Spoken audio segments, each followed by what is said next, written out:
was recommended by, well, requested by a lovely, lovely, lovely follower. So, thank you so much for requesting this to my beautiful subscriber. And this is the disappearance case of Tammy Kingery. Tammy Kingery.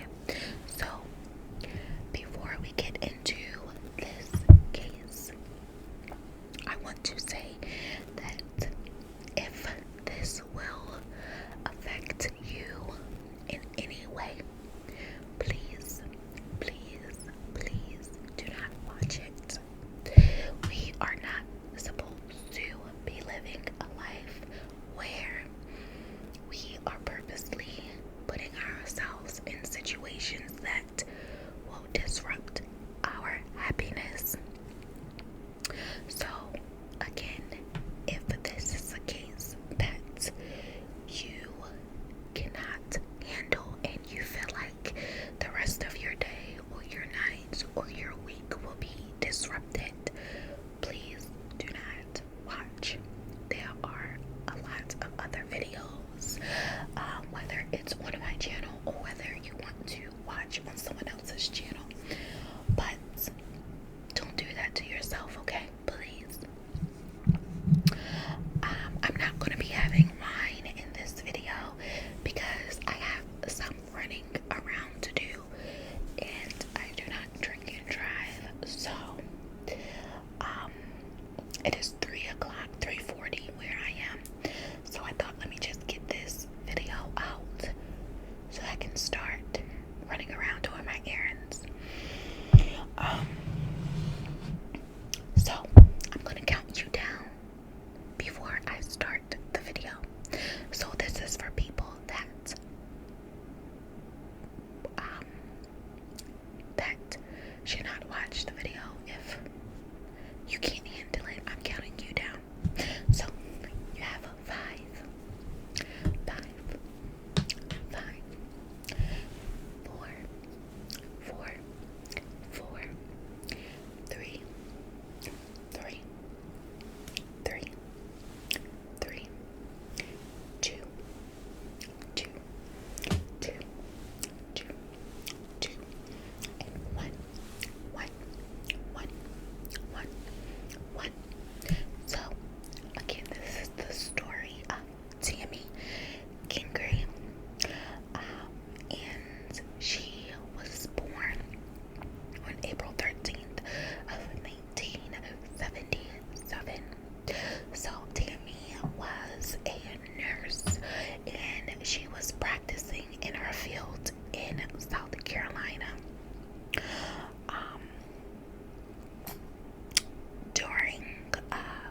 Not during, but on September 20th of 2014, in the morning, Tammy went missing.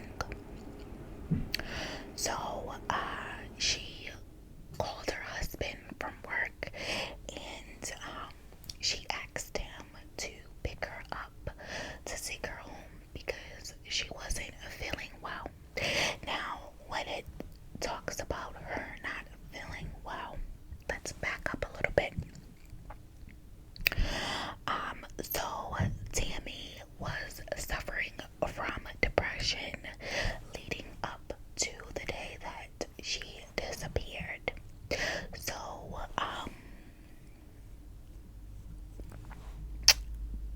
leading up to this moment, so back up before that, Tammy was a native of Northwest Indiana, and she had first met her husband, Park Kingery, in the 1990s, somewhere in the mid-1990s, when the two of them worked together at a local drugstore. So, on September 20th of 1994, you know what? I just realized something. So, they both met September 20th of 1994, and she disappeared September 20th of 2014.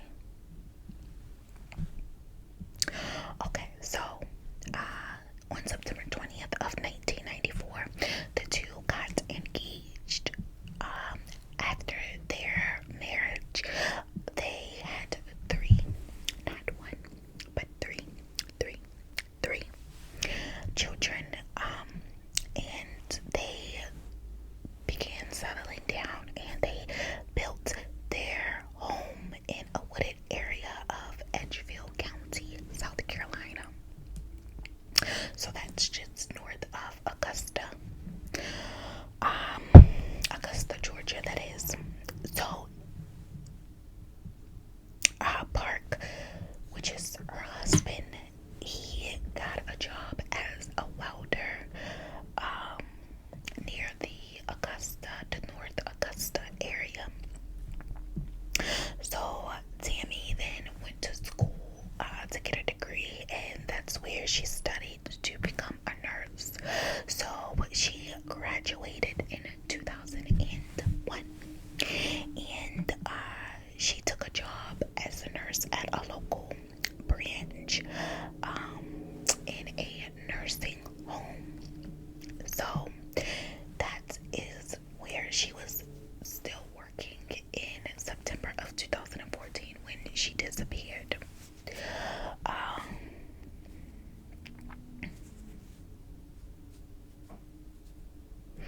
So her marriage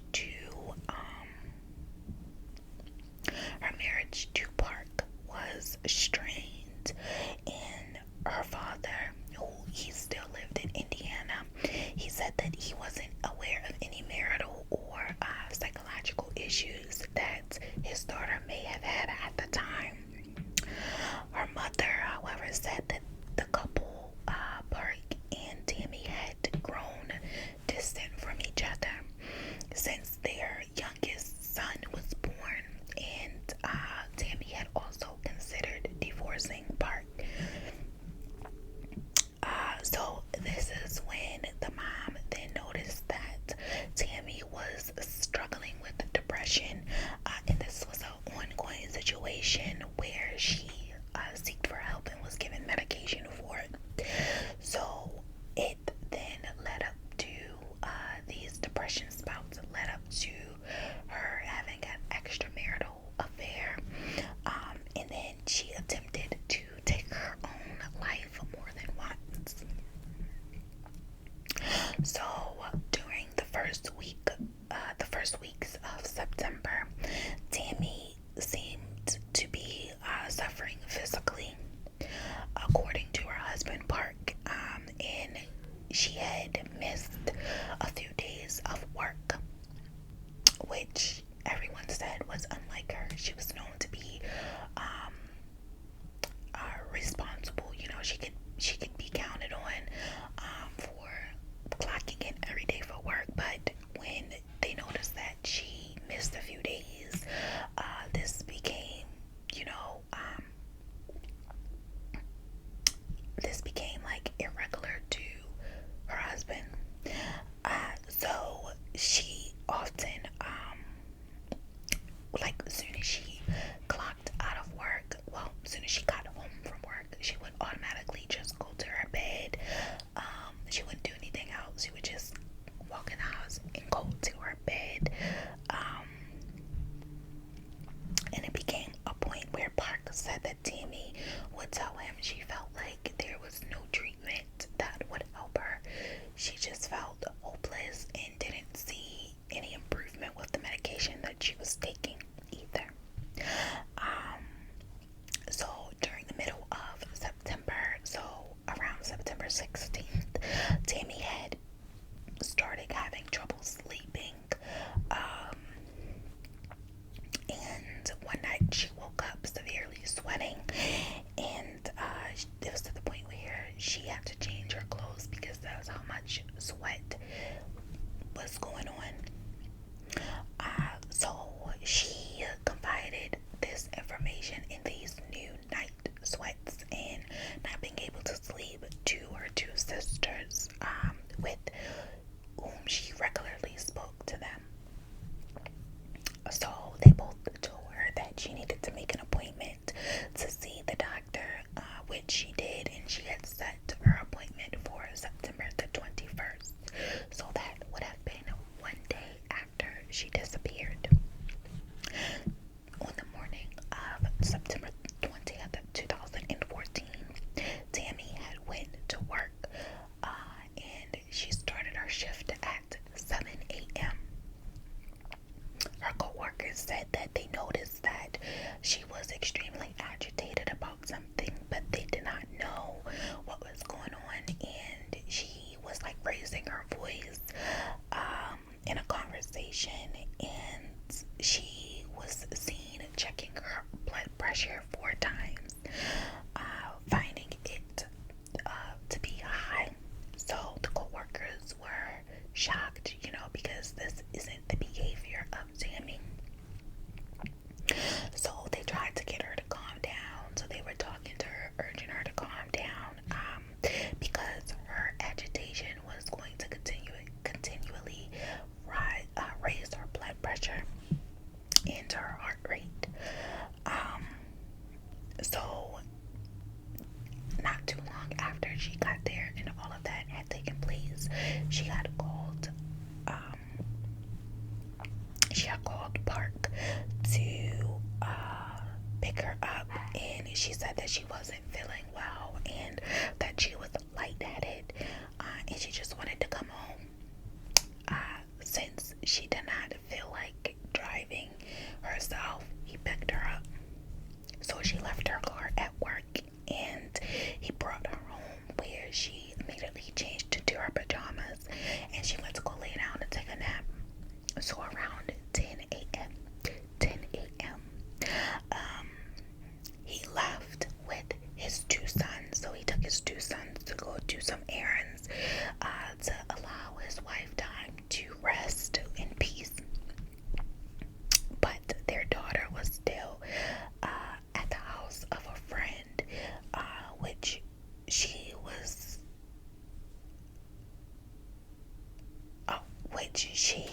the daughter had spent the night at this friend's house the night before. So this day, when Tammy came home from work, her daughter was still at the friend's house. So Park had dropped the oldest son off at Park's mother's house, which is the son's grandmother's house, so that he could mow his grandmother's lawn. And he took the youngest son with him while he was going to do his errands. So they went to several stores, which was later confirmed when the police checked the security cameras.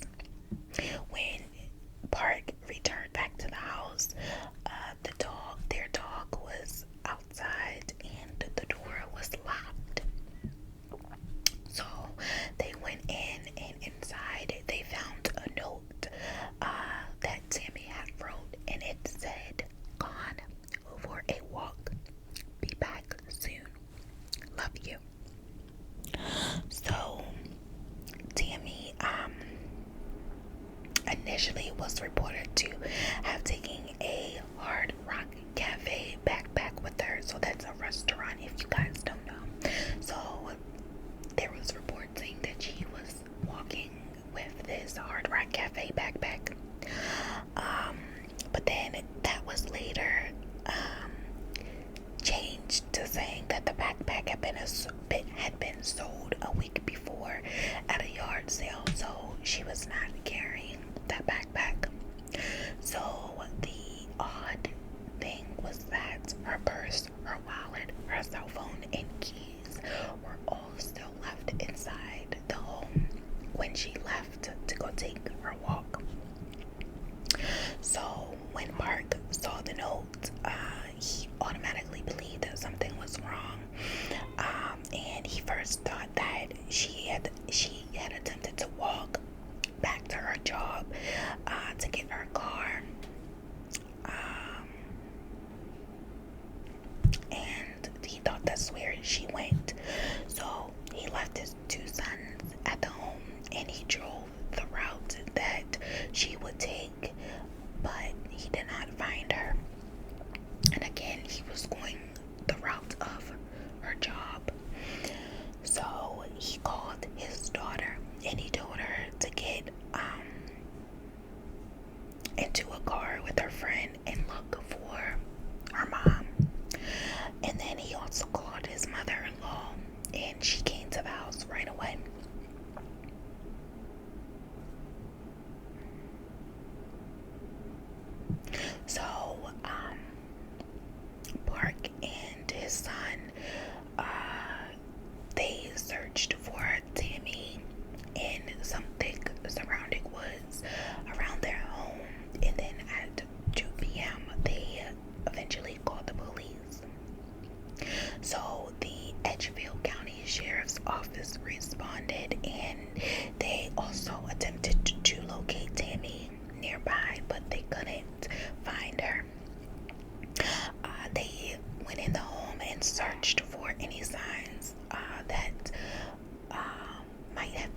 they put out a notice, and then reports of sighting in the central Savannah River area in South Carolina and Georgia around North Augusta. So that reports were saying that there was a white female walking along the interstate in Columbia County, Georgia, 30 miles to the west. But by nighttime, neither Tammy or any clues about her whereabouts had been found. Park, who personally traveled as far as Atlanta, Georgia, looking for his wife, he had organized a volunteer search for her a week after she disappeared. But the woods that was within 10 miles of his home came about not finding her or any clues to where she was. So family and friends then created flyers, and they started putting it up all around the area. And they were really relying on truck drivers that they knew, so that they could carry those flyers further out. And they also set up a Facebook page for her disappearance. So deep in the woods, like near their house, volunteer searchers had caught a scent of something that they believed was a body. So they followed that scent into an abandoned wooden shack, and it was like in a real thick area, like ran down area of the woods. Inside of that shack, they found sponges, gloves, a plastic bag containing a dead dog, and so that was the source of that smell. So while many of them believed that the shed may have some connection to Tammy's disappearance, the sheriff's office had checked it on their original search, and they confirmed that it didn't have any relations to Tammy's disappearing.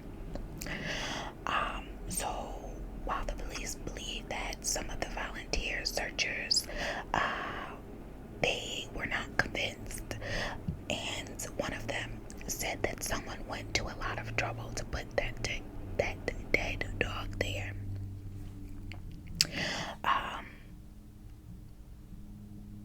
So even that was a family friend that had made that statement, and they also said that even if it had nothing to do with Tammy's disappearance, it showed that there were potentially dangerous people that lived in the vicinity of the Kingery's house. So the search was eventually called off because it then became deer season in South Carolina, so it made the woods unsafe for them to continue searching. So at first, the police had kept the information about Tammy dealing with depression out of the public because they believe that would have like described her as endangered, and they felt like people would like try to give a hoax call and mistaken identity. But by late September, Park had made that information public, and he hoped that people would recognize the urgency of her condition.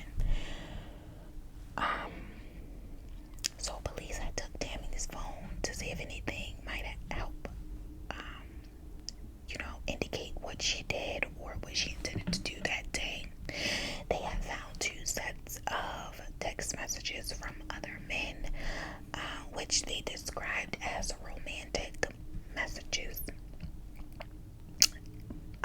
Tammy had apparently tried to delete it. She did delete them prior to her disappearing, but the police was able to recover any deleted messages. The police then investigated those 2 men, and they said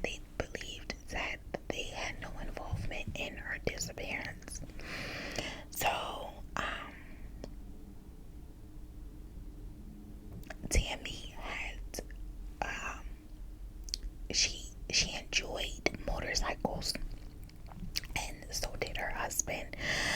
So there were two tips investigators received that suggested that one might have been involved in her disappearance. So her daughter claimed to have seen her mother as the passenger on a motorcycle that had passed the car she and her friend was in while they were searching near the family home, but they were unable to locate when that motorcycle turned around. So later attempts by police to find it was unsuccessful. A neighbor also recalled hearing a vehicle with a loud engine, possibly a motorcycle, that had left the Kingery's driveway shortly after Park had left with his sons.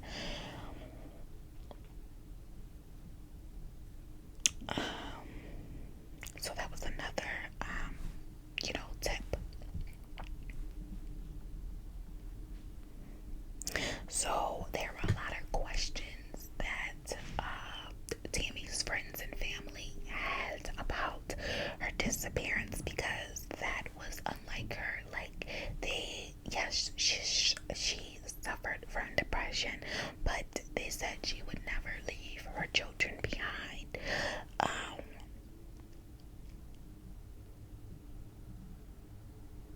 And they also said that she was never going for walks in the woods or even on the roads, because the neighborhood of where they lived, it was not pedestrian friendly.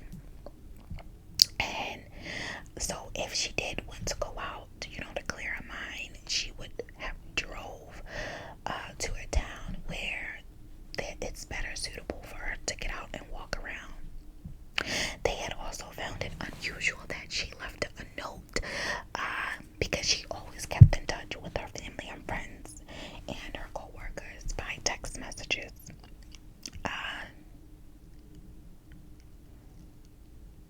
So they came to the conclusion that when she put "love you" on the note, that seemed like that indicated that she would have been gone for weeks rather than hours, which they had questions about that, because if she said that "I'll be back soon" and then she put "love you," they felt like that "love you" portion was saying that she was going away for a while. It was speculated that that note was not written by her. But several months after her disappearance, the law enforcement confirmed that it was written by her.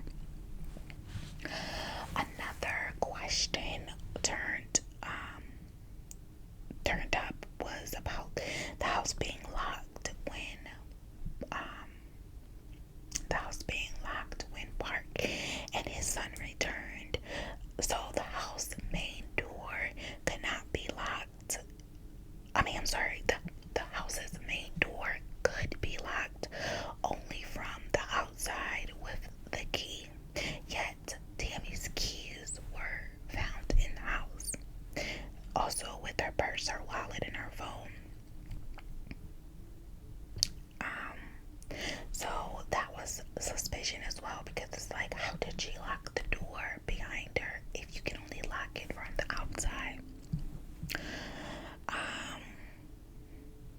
So a few weeks after Tammy's disappearance, police had officially stated that they believed there were suspicious circumstances in the case. So her family believed that something unpleasant befell her. The question is, from both police and her family, is, what was that?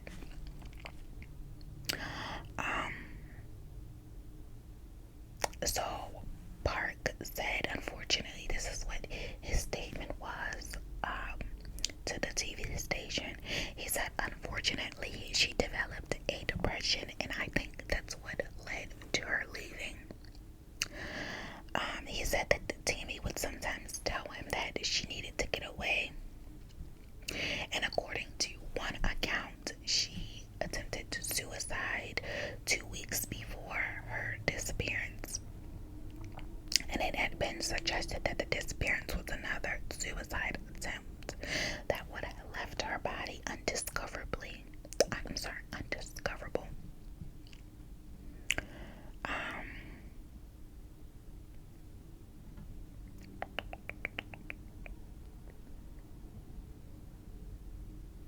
So, alternatively, the possibility also could have been that if someone else was involved, Tammy may have been abducted or killed.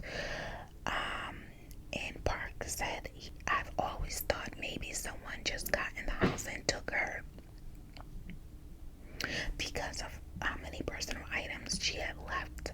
The family had asked the police to search bodies of water in the area that they may have bypassed.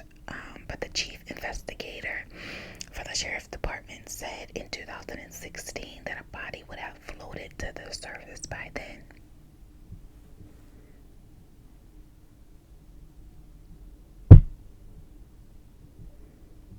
So after initial searches, police had they decided to thoroughly investigate Park again, and his account of Tammy's actions and whereabouts. His account on his actions and whereabouts on the morning that Tammy disappeared was corroborated both by interviews with his son's cell phone pings and security footage from the stores he and the younger son had visited. He also took a lie detector test, which he told Tammy's mother made him nervous. So after there was like a lot of speculation going on because he did a podcast called Curious Times, like almost a year after Tammy disappeared, and told them that the police told him some of his lie detector results were questionable. And then he also was on the investigation Discovery Channel called Disappeared in 2016, and he said that police had asked him not to talk about it.